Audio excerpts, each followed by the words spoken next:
All right. Hey, everybody. Welcome to Muni Misfits in the Morning. We are in our brand new studio, guys. What do you think about the new digs? The Misfit Manor. Corey's done an amazing job here. It's Amazing. a really good feel. I like this vibe. Is this kind of like what your living room's like, Matt? No, not at all. Leather? Your office, This maybe? is very neat and it looks nice. Yeah. So thank you to the marketing department. Yes. We feel pretty special right We now. are special. So brand new season. Did we figure out what episode this is? I think you had it pegged. So are we on 34? Let's go with it. Episode 34, season 2, episode 1, total episode 34. So brand new season, brand new studio, and we are off and running in the golf courses, boys. How is the creek rolling right now, Matt? It's off to a fast start. It's it's kind of just like I feel like a bus just kind of hit me. Boom. And now I'm just trying to recover. But yeah, it's been great. Every day since the opening last Thursday, the range opened up, golf course opened on Friday, and it's been really, really busy. We had some cold and not so nice, temps over the weekend, and that didn't derail anybody. They were all excited to get on out there, shorts and polos, and ready to rock and roll. And It's not an official number, but I'm pretty sure 5 trillion golf balls have been hit at Osgood so far. That's unofficial, but holy cow. I mean, the amount of range balls that we're going through, it's, we're training in new staff right now, and I think they're getting the wrong idea of what actually, a shift is, because they just hop in the picker, and I think they're putting on enough miles to probably drive to Minneapolis and back in that picker and just boom, boom, boom, just mowing golf balls the entire day, and they can't even keep up. So Fargo golfers are pretty excited about getting back on the links. So it's fun to see. How about what's going on over at Edgewood right now? You got a little bit different situation, but you still have practice facilities open, right? Yeah, we got both the Webb Memorial Practice Park and the driving range open this week, which is great. We've had some activity there. Obviously, Jason Spitzner and his crew are working every day, pumping water like crazy. Our back nine is fully out of the water now, so they're up there cleaning up. I would expect to see something there very soon. Very, very soon. Cool. So pay attention to fargogolf.net, Fargo Golf on Facebook, and they'll give you the upcoming. El Ziggle's totally open. It's kind of cool to get that going. Elm Street is quote unquote closed, but you can still park in the parking lot by going around the road closed sign. So if you're playing El Ziggle, we'd appreciate it if you would get to the parking lot. And it's in really good shape. They've done a nice job there as well. All right. And you can get tee times by going to fargogolf.net, and you can go ahead and secure your tee time for any of the golf courses right now, minus Edgewood. So we got 4 courses open, soon to be 5. We're hoping, right? Yes. So, and then 3 days is the booking window. We just had a little discussion on that, right? We're 3 days on the booking window. So, and those tee times are booking up quick. So it pays to get online and do that in advance. You can certainly call any of the golf shops right now where we have standard hours. Those are all posted on fargogolf.net as well. And then if you're tuning in, watching us, feel free to subscribe on YouTube and follow us on Spotify. So what else do we got? As far as course openings going on, any highlights to the opening? Any funny situations? Anything that you're noticing right now? Have you guys had Tan lines? Have you had an ace yet? Oh gosh, we no. have not had an ace yet. At least none Not that I'm aware of. notified. Correct. Yeah. I saw Minot Country Club had 2 their opening day. Okay, so Minot's a little different though. I mean, right? are they using the big holes? Like, are they? Have you played Minot Country Club? I have not played the new Minot Country Club. Okay, so that golf course, and I mean this in the kindest of terms. Okay, that golf course looks like it was kind of designed by Dr. Seuss. Like it was last time we played it. I mean, it's just the mounds are crazy, and it's very. Oh man, there's just so many bank shots and funnels. So like if you put those pins in like some situations, you can get a lot. I think the first year they were open, they had like 30 hole-in-ones. So it's pretty incredible place to play. So I would not doubt too. Yeah. Did Dr. Seuss do any other courses? I think that was it. I think it was a one and done. Gotcha. Yeah. I'm looking forward to playing mine on Country Club sometime.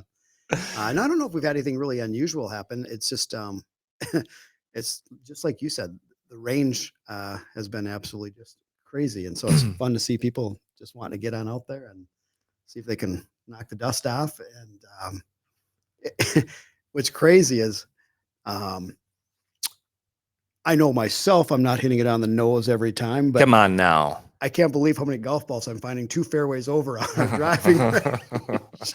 So that picker's not just covering the driving range, it's covering about 3 holes as well. Yeah. There's some stray shots. And so I imagine everybody will start kind of getting their lessons ramped up pretty quick. Hot topic right now. How are you guys doing on range balls? You guys good on range balls right now? Ammo? You got enough ammo? I'm good. You're good? I am good. Okay. Yep. How about you? Yeah, you can't have enough, Chris. I know. That's awesome. We just started cranking into some of the reserve range balls. So we're now back into the new golf balls. It feels good to have some brand new eggs on the tee line. And then also the artificial tee line we're going to be using that for probably about another week before we get on the grass. I'm waiting for the go ahead by Ryan Stahlberger, the head superintendent at Osgood there, before we can get on actual green grass. But so far the response again on that turf tee line has been really good. It's always nice to start the season too off of the AstroTurf too, because you get that little pop right off the tee mat, and you see the ball kind of pop up.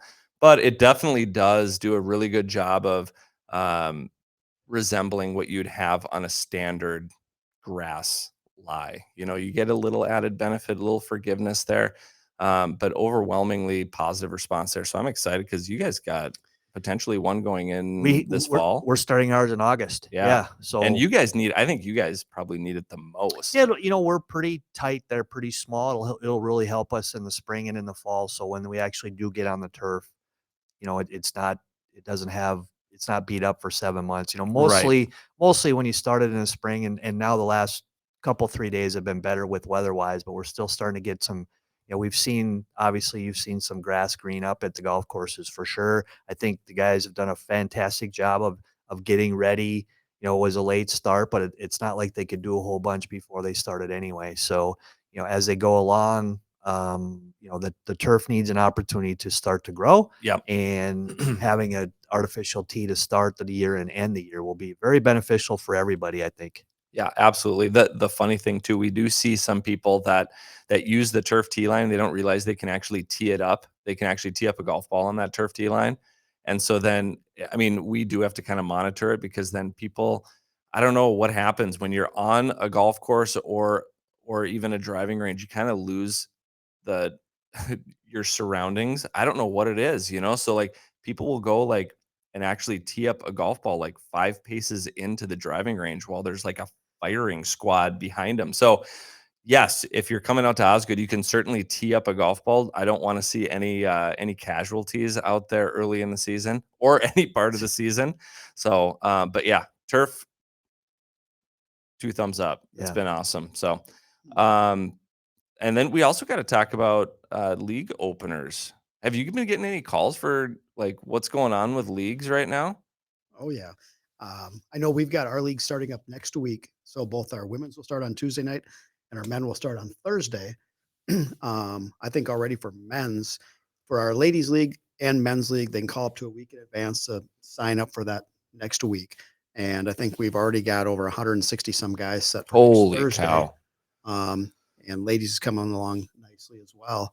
And I think we've had close to 225 or something like that signed up currently for men's club. And I imagine, next Thursday when we get rolling, you'll get a lot of new people that haven't signed up just yet.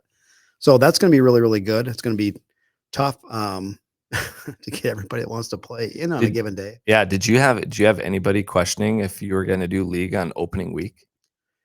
I think some people probably expected we'd do that first Thursday, but we needed a week to get the kinks ironed out for sure. We'd already had one event that was pre-scheduled as far as on Wednesday of last week.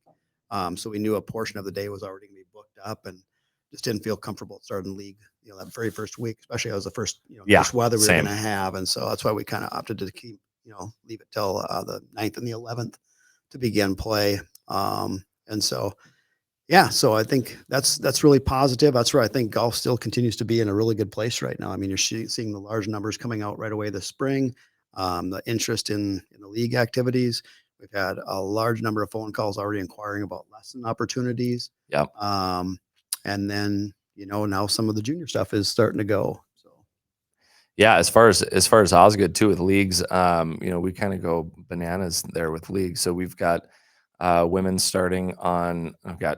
First we start with senior men start on Tuesday morning, and then we go into the women's league on Tuesday evening, and then Wednesday and Thursday we've got men's leagues, and the response right now has been overwhelmingly positive there too. And everybody seems to be back. It's full. We're locked and loaded, ready to go. And then, we also should take some time to talk about some Discover Tour opportunities. Anyone got any updates on Discover Tour? Mr. Cook? Yeah. Well, first of all, if you haven't heard just yet, we did launch a brand new initiative as far as in the Fargo Park District, which is our Discover Junior Golf program. And so it's open to anyone from the ages of 7 all the way through the summer of after their senior year of high school. We have a 9U program, a 12U program, an 18U program, and a Players Tour program. We are accepting registrations right now, and it is starting to fill fairly quickly, and it could snowball fast. So if you do have a child, a grandchild, a friend, anybody that might be interested, I would encourage them to go out to fargogolf.net. You'll find the link for junior golf. They can click on Discover Junior Golf Tour. Depending on the level you're at, there could be anywhere from about 3 to 5 different tournaments, depending on the level you fall into. But it's a great opportunity, like for the kids kind of in our area. I think you don't have to do a whole lot of travel. We've kept the entry fee pretty low. We've got a great sponsor as far as in Bell Bank, and so there's gonna be some fun things coming down the channel here pretty quick that we'll be introducing. It's going to be professionally run by our golf professional staff. And so it's going to be a really quality opportunity. And I tell everybody, I think as far as, even for like the 9U, so a lot of these kids may not have a lot of experience, and that's all right. Like the 9U and 12U, we're encouraging a parent or guardian to walk with them and kind of get them to enjoy that experience, learn the correct way. As they get into that 18U and Players Tour, anybody that just wants to just have more fun, enjoy the game, but has any aspirations too, of maybe even playing post high school or something like that. For sure. Yeah. I think getting as much competition as possible. This is a great opportunity because once again, you don't have to travel far. The entry fees are low. Tom Portnam, who works for Greg, has helped us along as far as getting us into Junior Golf Scoreboard. So they're, a national program that does a ranking service so that our kids around the Fargo, Moorhead, and surrounding area can get that exposure, get those points that are important. And so they don't have to travel down like to the Twin Cities or to other states to kind of get that same experience. Yeah. So it's a really good deal. Like I said, it's first year. So we're hoping, we kind of started small as far as the schedule, as far as the size. There are still openings, like I said now, but I have a feeling that especially in the younger ones, the 9U, 12U, 18U, I think it's going to come quickly. So, and I think Tori's got a quick promo kind of queued up for that. But if you haven't done so already and you need some more information on that, feel free to go to fargogolf.net and click on Discover Tour. We gladly accept some more registrations right now. And if you want to go ahead and queue up that promo, that'd be awesome. Thanks, Tori.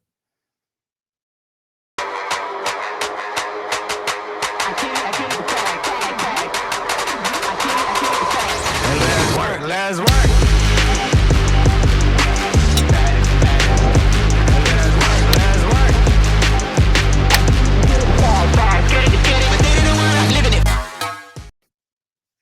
I almost had to hold McCullough in his chair. I knew he just wanted to get up and just start jamming his. Where am I? That was awesome. Tori and her marketing team, man, Yeah. You guys did awesome once again as Thank knocking you. that out of the park, as well as all the videos that you've been doing for us. There we go again. Encore. All the I've gotten a lot of comments as far as on our videos. Yeah, that was a lot of fun. Yeah. Yeah. Not saying that the acting was good or anything like that. Right. They saw them. And, yeah. It's a shame we don't have fun doing this type of stuff. Right?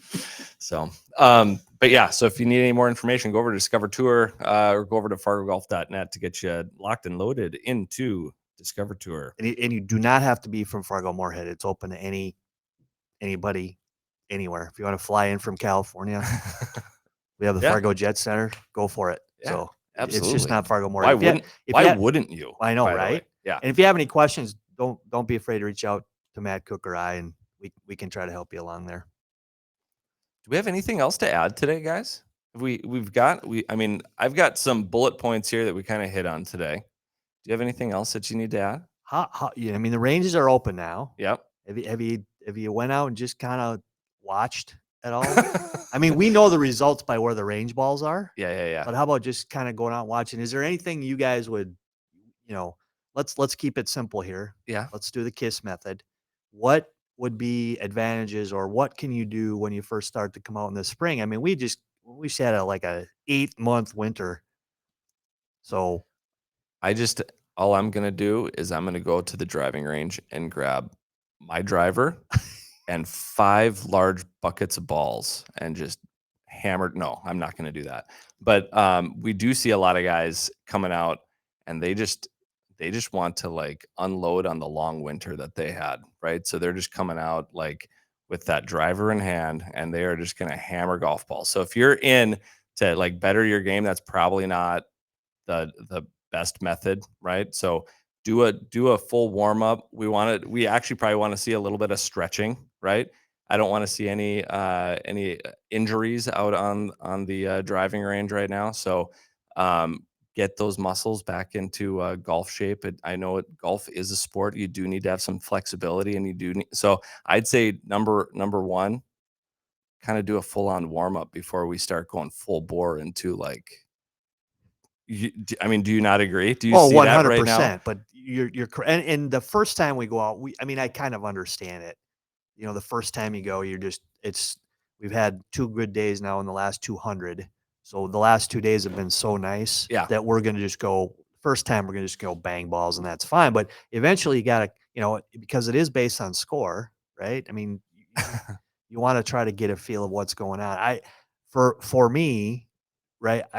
If you take a look at your golf, I mean, you can help yourself significantly by just taking a look at your golf bag and pulling your club out and try to feel the grip. I mean, the grips are, I mean, it's almost like you have a new set of clubs if you change your grips. It's the quickest way. It is the quickest feel way. like it's brand new again. At least if you take some soap and water and clean them off, they'll be significantly better. But it is surprising if you go to anybody's golf bag and pull out a club and feel their grips on. I don't know how you can even do it. Yeah, with some of them.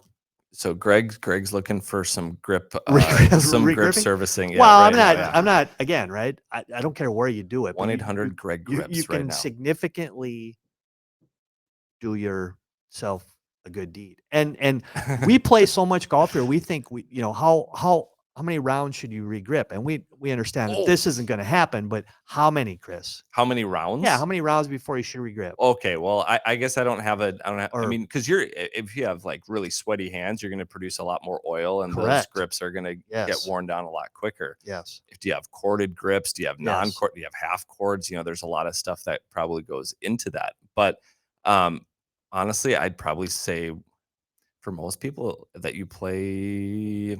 You're playing 30 to 50 times in a season. I mean, is that normal? I'd probably say once a season, I remember seeing a stat that it's like every 6 months, but that's probably coming from somebody that lives down south too, Probably came from Golf Pride that Wing too. or somebody like that. But no, you're correct, right? I mean, if you play 60, 70 or more times, you should be doing it once a year. Yeah. And we don't see that. No, we see it, and especially with. I mean, you have clubs now like your driver. If you can put your hands on your driver and you feel the indentations, it's time, it's time for a new grip. Wedges, putter. Putters are the same way. The new putter grips, in my opinion, do not last very long, so they get really slippery really fast. So at least give yourself an opportunity to hot water and some kind of rub it to at least start the year in a good way. I heard an awesome tip about wedges and grips. If your wedge grip, the grooves, if your wedge grip is worn out, it's time to replace the wedge. Now that might be a little aggressive, but for a high-end player or somebody that plays a lot of golf and you want to have all that, that clean groove, that spin coming off of those grooves, it might be time to replace the wedge as soon as that grip is done. I mean, most players are replacing wedges that are high level are replacing wedges once a year. Would you agree or disagree? I totally agree. I mean, Yeah. obviously that's courtesy of Vokey, Right. right? Yeah. Or, but you know, the question we get asked a lot is, how come I can't spin it like they do on TV? Yeah. Well, one of the reasons is Why can't I spin it like Matt Cook? right. My ball really sucks. They Spins. they have Spins. That's the technical term. right. Yeah. So if your wedges are 5 years old and you're basing it, and you're looking at TV and there's a stopping and yours isn't, I mean, Right. that there's a couple of things there, but the grooves on your wedges are very important. When you get a new wedge, no matter what, if you make solid contact, that ball is spinning. For sure. And that's is probably you can tell immediately, right? When you get that brand new wedge, oh man, when that thing just couple bounces and stops, that's the best.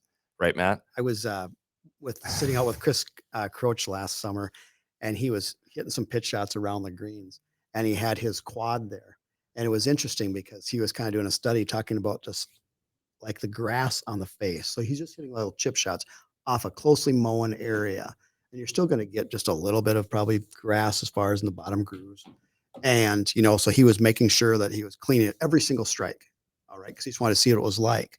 And it's amazing, just like a couple strikes in the grass and just getting a little bit on the face or in the grooves, how much difference is as far as the spin rate once again.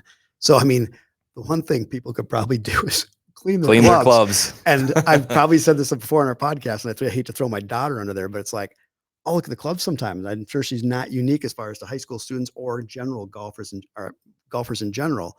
But I mean, it's like, you know what? That extra quarter inch of dirt in the face there probably ain't doing you a whole lot. Right. There. So yeah, now that you're talking about like as far as wedges, they do wear out fast, and that can make a difference if you are looking at trying to spin the golf ball. So if you've got a wedge you've been playing for the last 15 years, and you're not spinning it, maybe that's part of the reason why. Yeah. But, you know, and also the golf ball that you've got, and then of course conditions. So everybody I think expects they look at like a tour player, and I'm like, you know, if you're hitting it off of our putting green, you might be able to generate a little more spin possibly. Versus exactly. Something that's more than an inch. But no, being front row experience, putting about 10 hours on the picker already myself this past 4 or 5 days. The other thing too, I think, is just watching people as far as the way they practice. You know, of course, this early in the year, they're just trying to get out and loosen on up and see if they got any aches and pains that they didn't have last year. But just having kind of like a little bit of a variable practice session, you know, we've got like a ton of different targets. I think all three of us probably have a lot of targets in our range, but anywhere from small oval little short game targets we've got out there to multiple flags, and just, you know, kind of getting yourself accustomed to, you know, set up at different targets. You know, if you're hitting 5, 6, 7 irons, hit a couple here, hit a couple over to the right, you know, so you're working on those things too. So you can because how do you play golf? Exactly. Right? Yeah. Yep. And so it just kind of prepares you to take it to the golf course. And so, and a lot of people are doing those things. I mean, we're seeing like, it's, you know, when you're out, you know, working the range as far as, and picking that, you can see the groupings as far as like, especially around our short game areas, you know, balls are going there. So people are using them and doing the right thing. But you also see, I think, just a lot of people, they're just focused on boom, boom, boom, boom. I remember like, we always talk about the correct way as far as you're hitting balls is try to put that next ball like behind your divot, keep going backwards. So like if you just have like a singular line of divots, you know what I mean? Yep. And that makes all sense. But I also kind of think of that almost looks like a block practice session once again. So one guy's hitting the same target the entire time. And so it's like, it's okay to put that ball right behind, but you can still go ahead and change that target up a little bit. So I think those type of things I think are important too, as far as for that kind of person that's been into golf a little bit, trying to get a little bit better. It's like change some things on up, maybe take a little bit of a break, go over to the putting green, hit some chips and putts, come back to the range once again, because we were 3 deep the other day as far as when it was nice on the driving range, and there's like 12 people on the putting green. You know, take a look as far as see where your weaknesses are. Right. You may want to be on the other area. So good segment there, but we also have to, there's a couple of guys that know how to practice, a couple of guys that I don't know, their games came out of hibernation pretty quick. Big kudos to Josh Persons and Zach Sklebar for qualifying in to this year's, now they call it final qualifying. Is that what instead of sectional? been sectional, but maybe it's final now. Yeah, I don't know. I was looking. Did they change it? It looked like Okay. final Okay. Final qualifying. qualifying.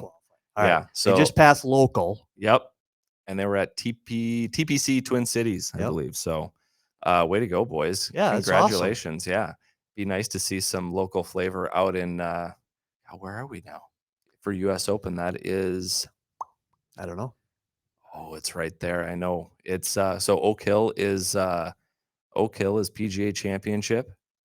US Open is where is it? It's like right there.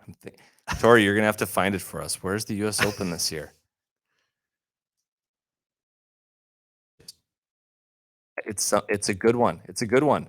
What? Yes, LA Country Club. Ooh. Yes. Ooh. And so they've been doing I should know this. They've been doing a ton of work out there. So, anyways, kudos to you guys. Hopefully, you make it all the way to LA this year. So, Josh Persons, has he qualified just once at Chambers Bay, or has he made a second Open appearance? Is Chambers Bay correct? I believe he's just been once. yeah, And just that was once. probably about how long ago? Do you remember? Is that 2012, 16 years ago? Or, oh, it's been that long. 2014, It's been a while. Yeah. somewhere in there. 2012, 2014, I think it was. Josh, if you're listening, Yeah. Go get him. Yeah. Josh and Zach. That's awesome. We'll try to follow them as we go along. Maybe they'll come on the gosh, that would be on great. the show again and That'd be great. talk about the great day they had. And then also, a longtime listener, also a guest of the show, Amy Olson. Congratulations. We got Caddy on board. So best of luck going forward there. I don't know what that does for LPGA, but I'm sure there's bigger and better things in their family, their growing family right now. So congratulations on. She's going to play as long as she can this Is summer. that what she said? Yes. Oh, yeah. You had lunch with her. Yeah. Yeah. Yep. So made her cut the last time she played. Okay. Got on a reshuffle so she can play starting in June.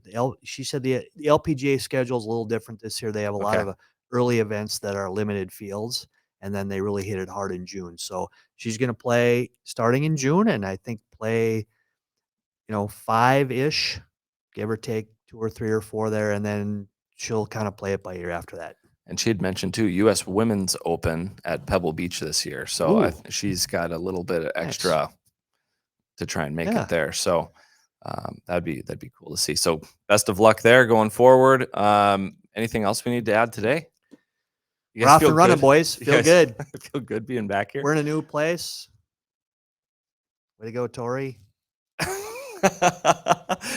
We have ghosts. We have goblins. Yeah, the Halloween episode went so well. We decided to put the whole dang studio here. Right. So, all right. We probably do need to plug the fargogolf.net if you haven't done so already. And you need to get your season passes. Those are online. We've been going bonkers at Osgood. We've been going through, the passes like crazy. We had to get reloads. So people are definitely buying their passes. But if you haven't done so already, you can certainly go to fargogolf.net and get your pass online, and then get that code or it's like a receipt that you get redeemed. You can bring that into any of the golf shops and get your pass, your physical pass there. So, excited to be back to golf, boys. So let's go. All right. With that being said, you guys have anything else to add? Going to be a busy next 2 to 3 weeks. Make sure and do your plan ahead. Go to fargogolf.net, make your tee time now. Got some good weather coming ahead. So perfect. If you haven't done so already, please follow us on Facebook and like us on Facebook, follow us on Spotify, and subscribe to us on YouTube. Did I do all right there, Tori? Something like that. All right. This is Muni Misfits in the morning. My name's Chris Larson, head golf professional at Osgood. We got Greg McCullough, head golf professional at Edgewood, and we got Matt Cook, head golf professional at Rose Creek, together with the Muni Misfits. Thanks for watching. Thanks for listening. We'll see you next week.